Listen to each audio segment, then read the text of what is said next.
Hello everyone, welcome to అమ్మా healthy kitchen and tips.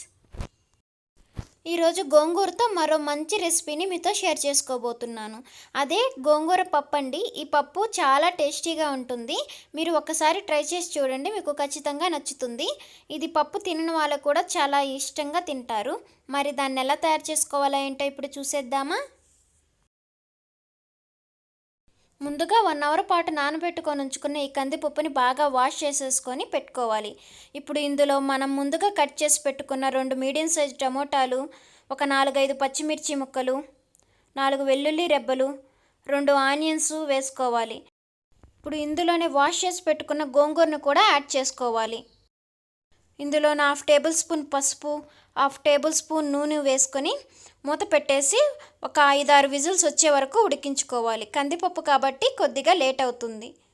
ఇప్పుడు 5 whistles వచ్చాక మూత తీసేసి ఈ విధంగా పప్పు అనేది బాగా ఉడికిపోయి ఉండాలండి. ఇప్పుడు దీన్ని ఒక పప్పు గుత్తి సహాయంతో బాగా మ్యాష్ చేసుకోవాలి. ఇప్పుడు ఇందులోనే తగినంత సాల్ట్ కూడా యాడ్ చేసుకోవాలి. నేను ఇక్కడ క్రిస్టల్ సాల్ట్ యాడ్ చేస్తున్నాను. ఈ సాల్ట్ కూరల్లో వేయడం వల్ల కూరలకి ఎక్స్ట్రా టేస్ట్ వస్తుంది. ఈ విధంగా బాగా మెత్తగా మెదుపుకున్నాక ఇప్పుడు మనం పోపు పెట్టేద్దాం. ఇప్పుడు స్టవ్ మీద ప్యాన్ పెట్టుకొని 1 టేబుల్ స్పూన్ల ఆయిల్ వేడి చేయాలి.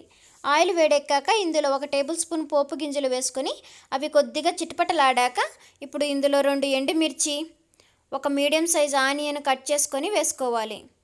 ఇందులోనే కొద్దిగా కరివేపాకును కూడా వేసుకొని పచ్చివాసన పోయే వరకు బాగా ఫ్రై చేసుకోవాలి.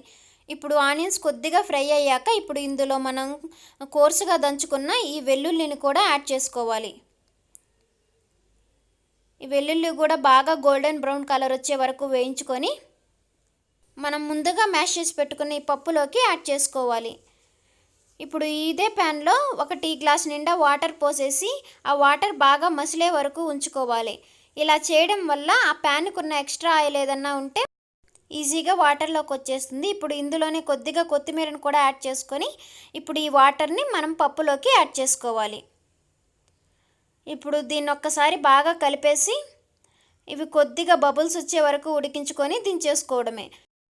ఈ విధంగా ఉడికించడం వల్ల పప్పు అనేది పాడవకుండా ఉంటుంది, ఇంకా టేస్టీగా కూడా ఉంటుంది. ఇప్పుడు ఉడికిపోయిందండి. ఇప్పుడు మనం ఒక సర్వింగ్ బౌల్లోకి తీసుకొని సర్వ్ చేసుకోవడమే. అంతేనండి, ఎంతో టేస్టీగా ఉండే గోంగూర పప్పు రెడీ అయిపోయింది. ఇది రైస్లోకి కానీ చపాతీలోకి కానీ చాలా బాగుంటుంది. మరైతే దీన్ని మీరు ట్రై చేసి మీకు ఎలా వచ్చిందనేది నాకు కామెంట్ సెక్షన్లో షేర్ చేయడం మటుకు అస్సలు మర్చిపోవద్దు. ఇంకా ఈ వీడియో నచ్చినట్లయితే ప్లీజ్ లైక్ చేసి సబ్స్క్రైబ్ చేసుకోండి. మీ ఫ్రెండ్స్ అండ్ ఫ్యామిలీ మెంబర్స్కి షేర్ చేయండి. Thank you so much for watching.